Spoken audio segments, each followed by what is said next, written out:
While Marines secured the last ridges of Saipan, far from the Pacific battlefield, another war was being fought, not with bullets or bombs, but with blueprints, steel, and sweat. It was the war of factories, foundries, and assembly lines.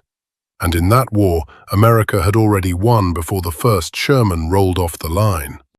By 1944, the United States had become an industrial fortress. Entire cities pulsed like beating hearts of steel.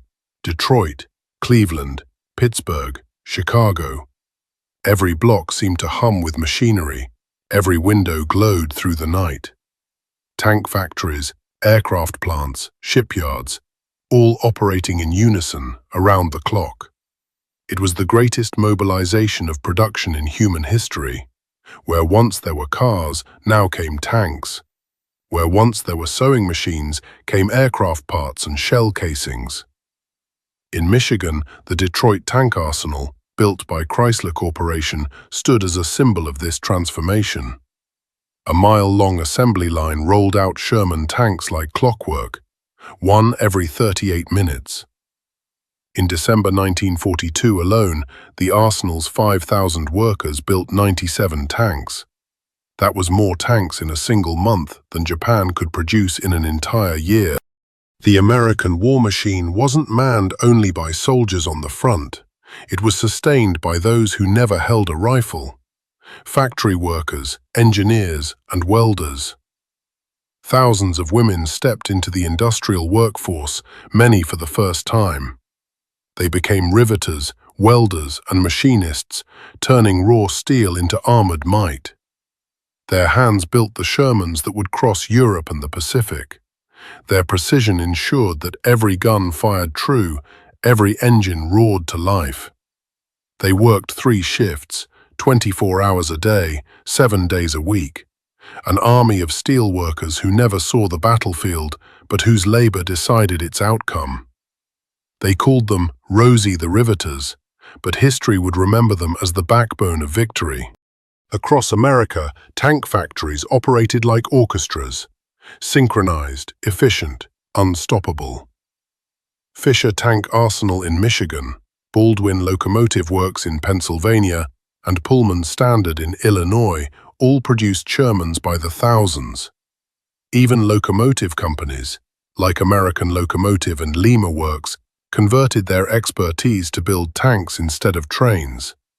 Each facility specialized in a part of the machine: hulls, turrets, guns, optics, engines. Subcontractors produced components by the millions, from treads to radios to periscopes. By 1945, over 49,000 Sherman tanks had rolled out of American factories, each one a fusion of industry, technology, and teamwork. Meanwhile, Japan's total tank output since 1936 barely reached 2,300 units. The numbers told the story of the war more clearly than any speech ever could. While American factories thundered with production, Japan's industry struggled to breathe. Its islands were cut off by US submarines, starving the empire of vital materials: steel, oil, rubber, copper.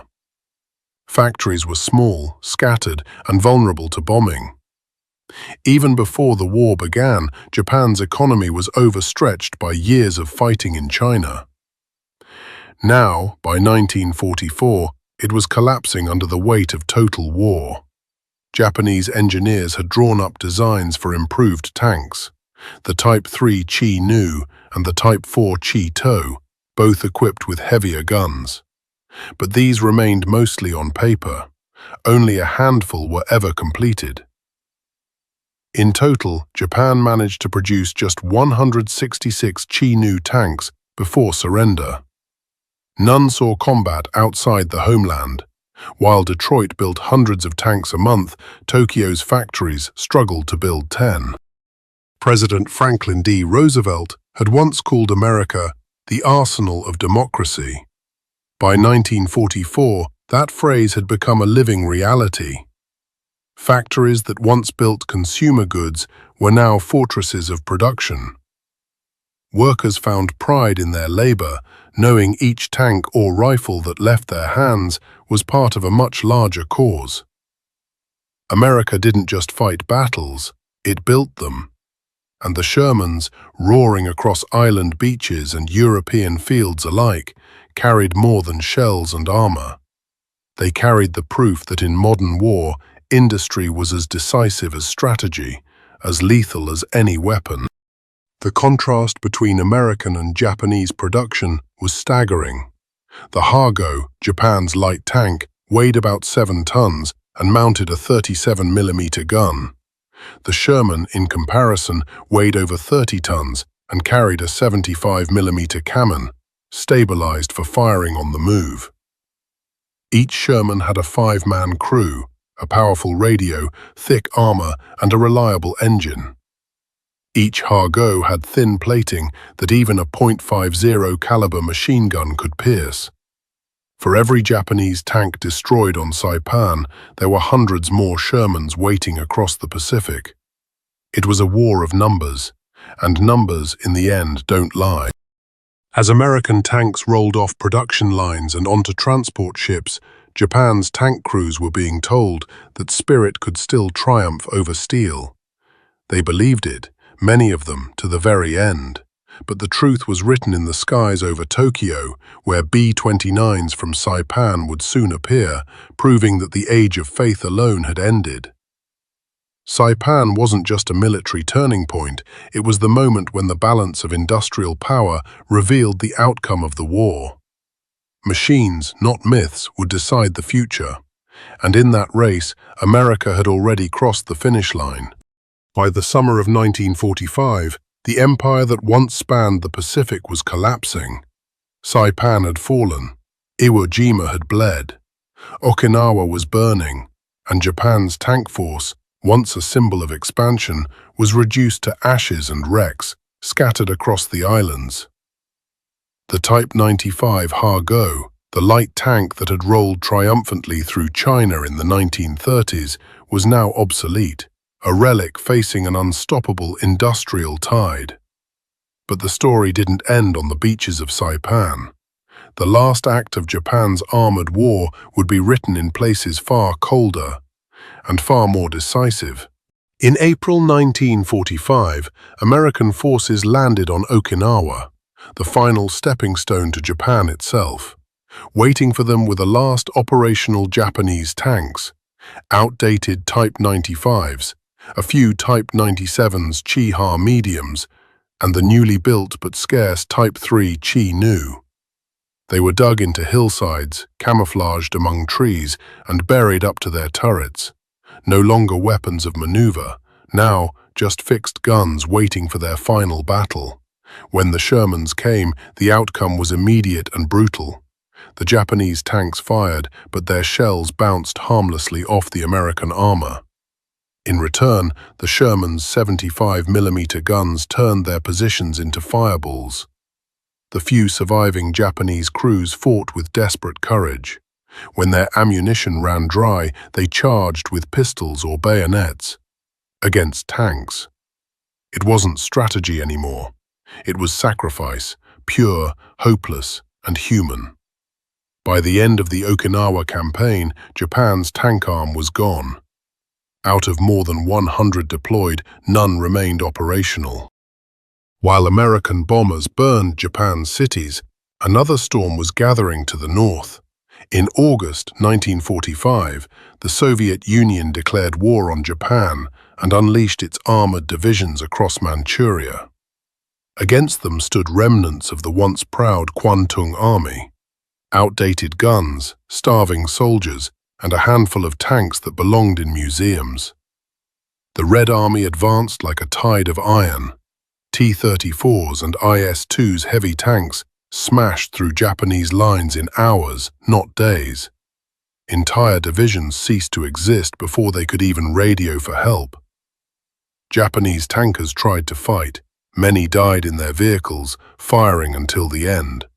But their 37mm and 57mm guns could not pierce Soviet armor. The same story, repeated since Saipan, played out one last time. steel crushed spirit. Industry conquered valor. Within a week, Manchuria fell. The empire's armies had been overrun, not by superior men, but by superior machines. When the war ended, American and Allied engineers examined the captured Japanese tanks. Their verdict was unanimous. They were outdated, fragile, and underpowered. Armor too thin, guns too small, engines too weak, radios unreliable. But one thing stood out: the craftsmanship. Even at the end, Japanese workers have built their tanks with precision, despite shortages and bombings. It was a testament to their dedication, but it wasn't enough. Modern war demanded more than craftsmanship. It demanded scale, supply chains, and the ruthless efficiency of mass production. And in that realm, Japan had been fighting with wooden swords against steel giants. When Japan surrendered on August 15, 1945, the age of the Ha-Go and the Chi-Ha ended. In its place rose a new world, one where air power and industry ruled the battlefield. The Japanese tank had started as a symbol of empire and ended as a symbol of its limits. For the men who fought in them, there was no dishonor in defeat, only the hard lesson that courage cannot compensate for technology's absence. In every rusting Ha-Go left on a Pacific island, you can still read that lesson in steel. That in the modern age, victory belongs not only to the brave, but to the builders. The story of Japan's tanks is more than a tale of machines. It is a story of a nation's belief that willpower could match mass production, that sacrifice could defy science, but history is unkind to those who ignore its machinery. Saipan, Okinawa, and Manchuria proved that the battlefield is not only where soldiers die, it's where economies, industries, and ideas collide. And when the smoke cleared, one truth remained. The arsenal of democracy had not just defeated Japan, it had defined the future of war. From that point onward, no general, no leader, no empire could win a modern war without first winning the war of production. That was the real legacy of the Type 95's last stand. A lesson written in fire, metal, and the fading echoes of tanks that once roared beneath the rising sun.